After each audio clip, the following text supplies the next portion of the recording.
오늘 본문 3, 4, 5절에 우리가 너희를 위하여 기도할 때마다 하나님 곧 우리 주 예수 그리스도의 아버지께 감사하노라.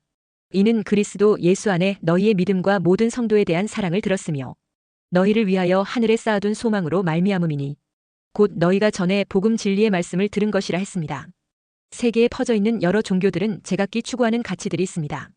불교는 사람이 태어나 나이 들어 늙어가면서 병들고 죽는 문제에 대한 풀리지 않는 고뇌에 대한 답을 추구합니다. 아무리 답을 찾아도 찾아지지 않으니 그저 마음을 비우고 집착을 비우는 것이 답이라고 여기고 있습니다. 그리고 유교는 인간의 기본적인 도리를 강조합니다. 그것이 사람다운 사람이 되는 길이라고 보는 것입니다. 그러나 사람의 기본 도리를 잘 지켜 산다고 해도 병들어 죽고 나면 어떻게 되는지에 대한 답이 없는 것입니다. 이슬람교의 구원의 조건은 선행과 순종이며 그 선행과 순종을 인정받는 것은 순전히 알라의 뜻입니다. 그러므로 이슬람교의 구원은 전적으로 알라의 뜻에 달린 문제입니다. 그러나 기독교는 하나님 떠난 인생이 범죄 타락하여 죽게 된 문제로 삶의 무의미와 방향상실로 방황하는 인생이 되었는데 사죄와 대속의 은총을 선물로 오신 예수 그리스도를 믿음으로 죄사함의 은혜와 함께 구원의 축복에 나아오게 되는 것입니다. 여기서 우리는 이슬람에 대해 좀 더 자세히 알 필요가 있습니다. 종말에는 이슬람의 움직임이 활발해질 수 있기 때문입니다. 이 이슬람은 선행과 순종으로 구원에 이른다고 말합니다.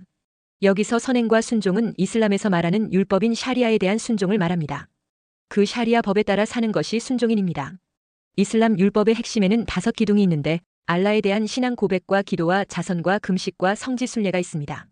그리고 추가적으로 공동체 의식과 형제애를 중요한 율법의 가치로 여깁니다.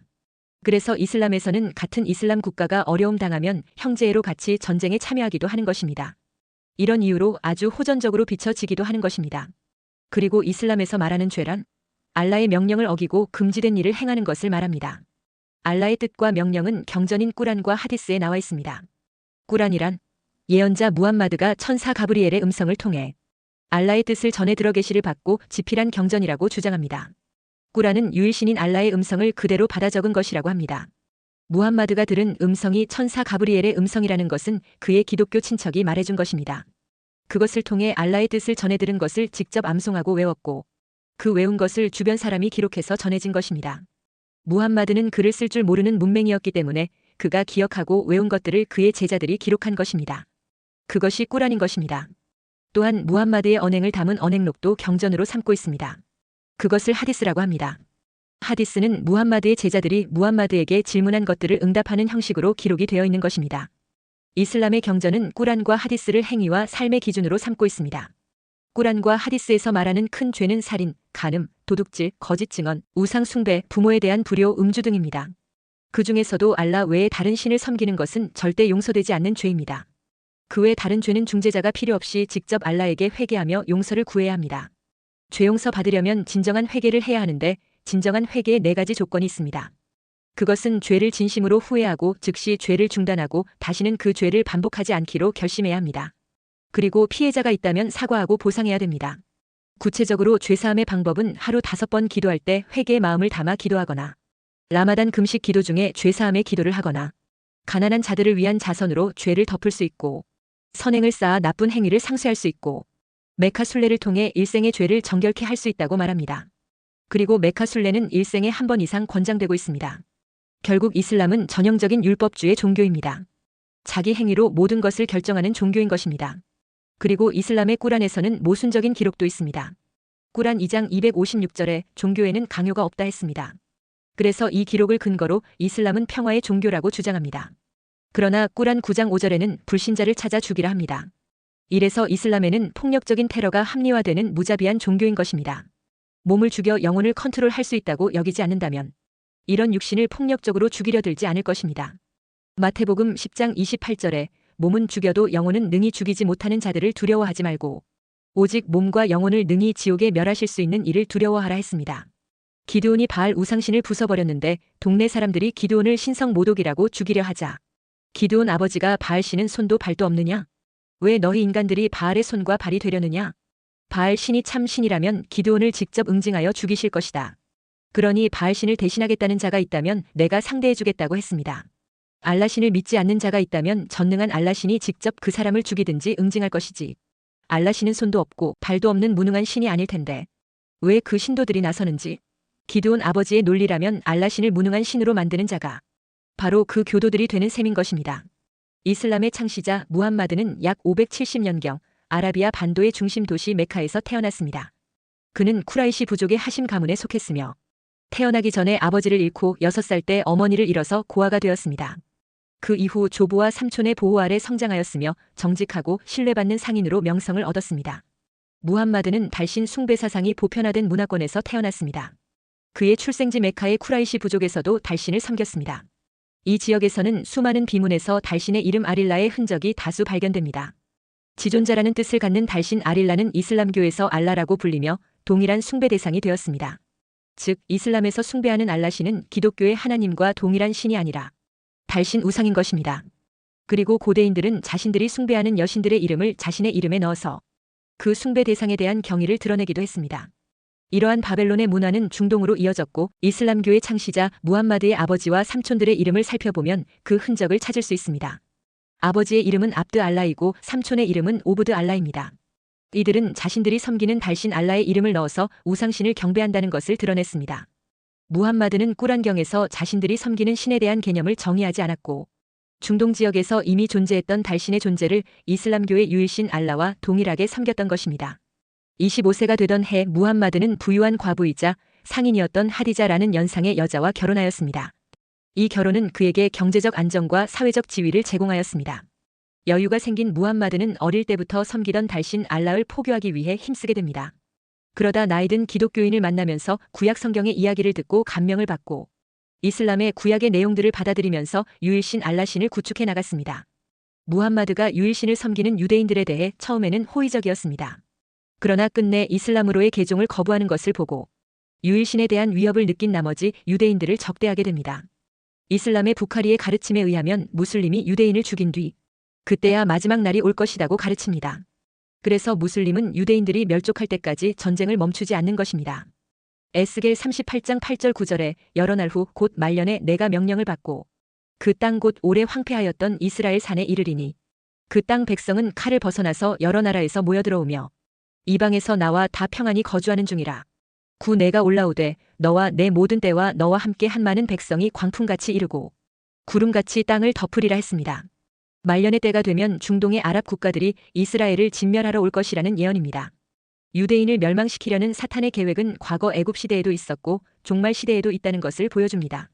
그래서 우리가 시대의 흐름을 파악하려면 유대인과 이슬람권의 흐름을 파악할 수 있어야 하는 것입니다. 첫째, 구원받은 성도는 그리스도 예수 안에 있는 믿음을 감사해야 합니다.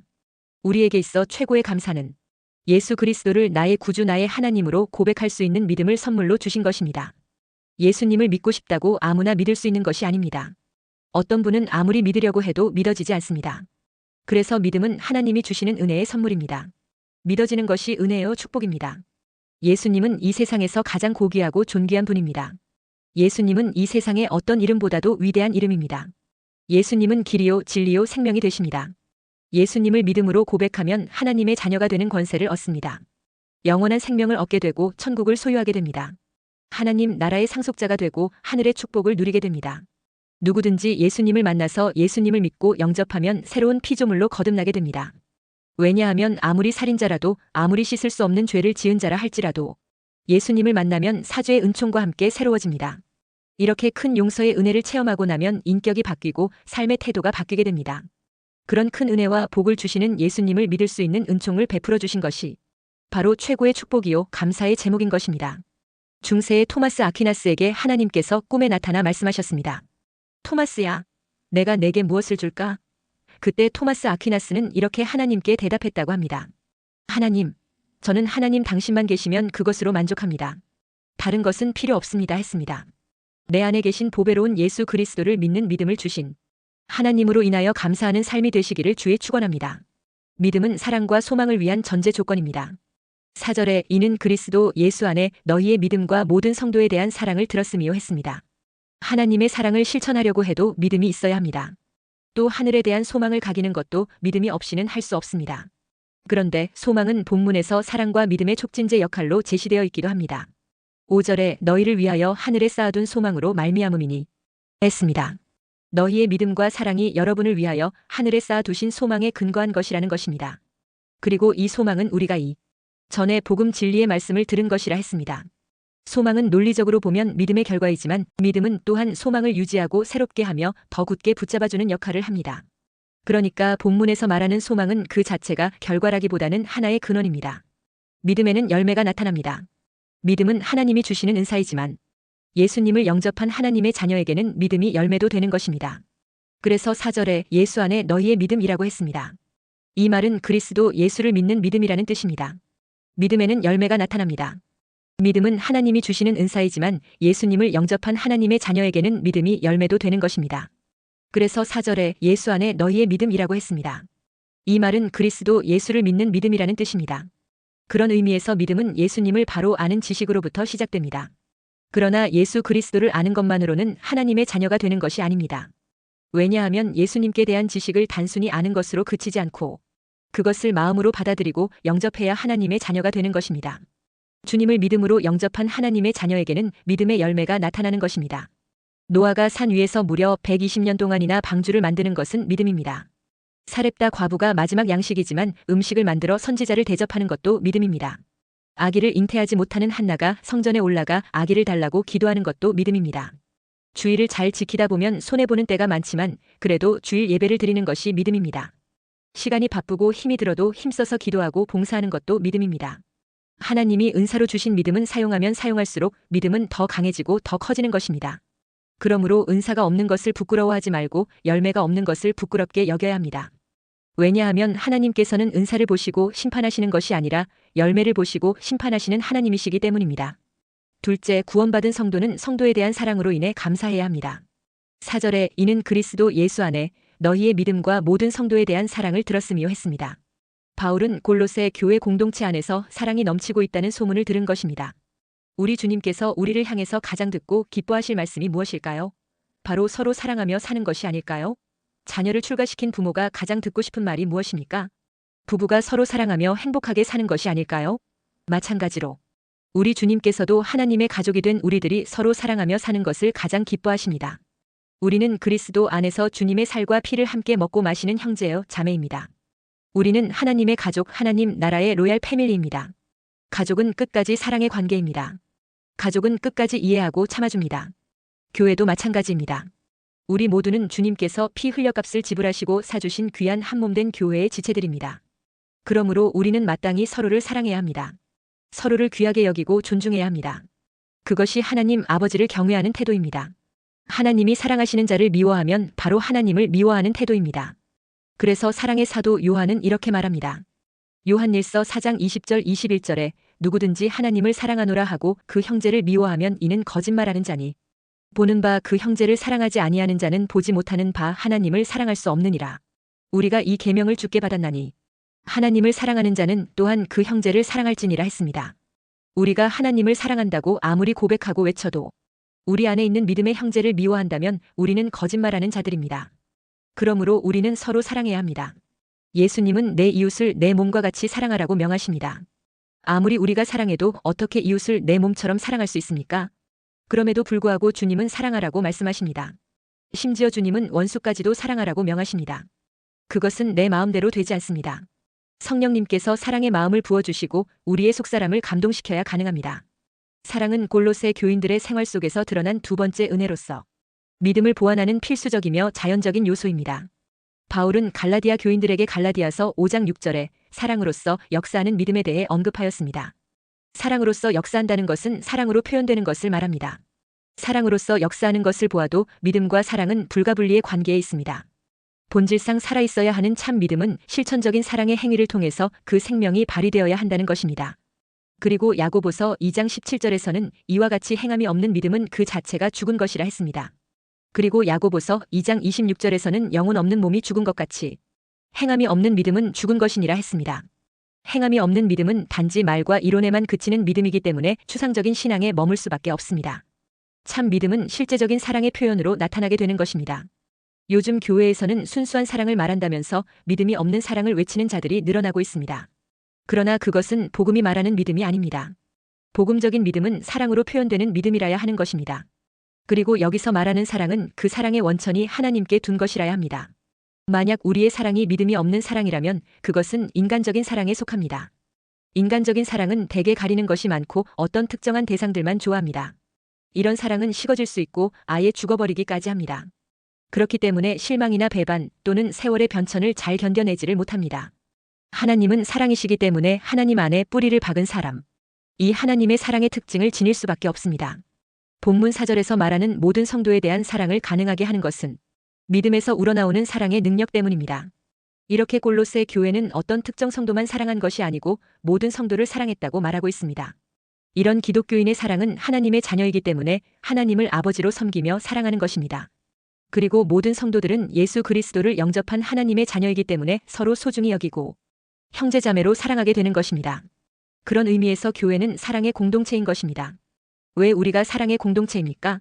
요한일서 4장 8절에 하나님은 사랑이심이라 했고 요한일서 4장 9절에 하나님이 자기의 독생자를 세상에 보내심은 그로 말미암아 우리를 살리려고 아들 예수님을 우리를 위해 내어주신 아버지의 사랑이 있기 때문입니다. 또한 그 사랑에 하나님이 성령님을 통해 우리 안에 거하게 되었다는 것입니다. 이렇게 성부, 성자, 성령 하나님 모두가 사랑의 하나님이십니다. 그리고 이런 사랑의 교훈은 여기서 끝나지 않습니다.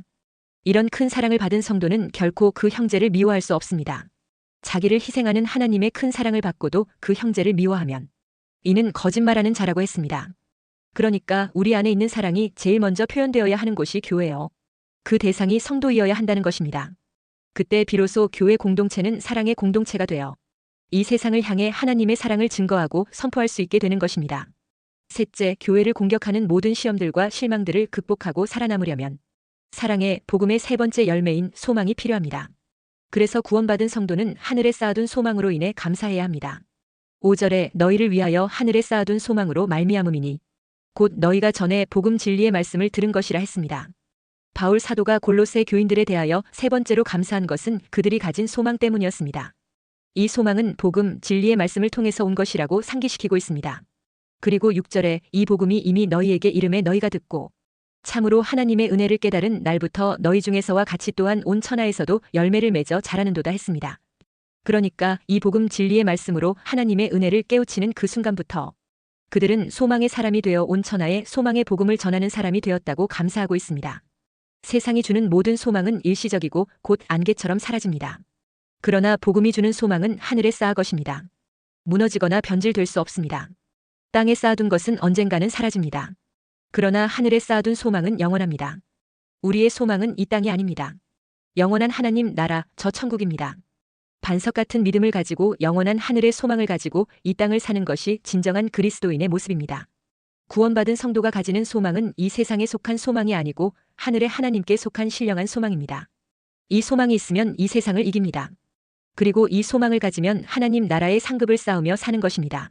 이 소망을 가진 바울은 로마서 8장 18절에 생각하건대 현재의 고난은 장차 우리에게 나타날 영광과 비교할 수 없도다 했습니다. 이 천국 소망을 가졌을 때 바울은 고린도후서 4장 16절에서 18절에 그러므로 우리가 낙심하지 아니하노니 우리의 겉사람은 낡아지나 우리의 속사람은 날로 새로워지도다. 우리가 잠시 받는 환난에 경한 것이 지극히 크고 영원한 영광에 중한 것을 우리에게 이루게 함이니 우리가 주목하는 것은 보이는 것이 아니요 보이지 않는 것이니 보이는 것은 잠깐이요 보이지 않는 것은 영원함이라 했습니다. 여러분, 이 세상에서 부자 되는 것이 소망입니까? 출세하는 것이 간절한 소망입니까? 그런 소망이 나쁜 것은 아니지만 인생은 72요 건강하면 80이라고 했습니다. 보이는 그 소망은 잠깐입니다. 잠깐 있다가 사라질 소망보다 영원히 없어지지 않는 소망을 쌓아가야 합니다. 그것이 바로 천국 소망입니다. 그래서 사도 요한은 요한일서 2장 15절에서 17절에 이 세상이나 세상에 있는 것들을 사랑하지 말라. 누구든지 세상을 사랑하면 아버지의 사랑이 그 안에 있지 아니하니 이는 세상에 있는 모든 것이 육신의 정욕과 안목의 정욕과 이생의 자랑이니 다 아버지께로부터 온 것이 아니요 세상으로부터 온 것이라. 이 세상도 그 정욕도 지나가되 오직 하나님의 뜻을 행하는 자는 영원히 거하느니라 했습니다. 예수님도 같은 말씀을 하십니다. 마태복음 6장 19절에서 21절에 너희를 위하여 보물을 땅에 쌓아두지 말라. 거기는 좀과 동록이 해하며 도둑이 구멍을 뚫고 도둑질하느니라. 오직 너희를 위하여 보물을 하늘에 쌓아두라. 거기는 좀이나 동록이 해하지 못하며 도둑이 구멍을 뚫지도 못하고 도둑질도 못하느니라. 내 보물 있는 그곳에는 내 마음도 있느니라 했습니다. 예수 그리스도를 나의 주님으로 영접한 성도들은 땅에 있는 소망보다 하늘에 있는 영원하고도 신령한 소망으로 사는 자들입니다. 우리는 예수님을 그리스도이시며 살아계신 하나님의 아들로 지식적으로 알 뿐 아니라 신앙으로 고백하여 주님으로 영접한 자들입니다. 그러므로 이제는 하늘에 속한 신령한 열매인 믿음의 열매와 사랑의 열매와 소망의 열매가 풍성하게 되시기를 주의 이름으로 축원합니다.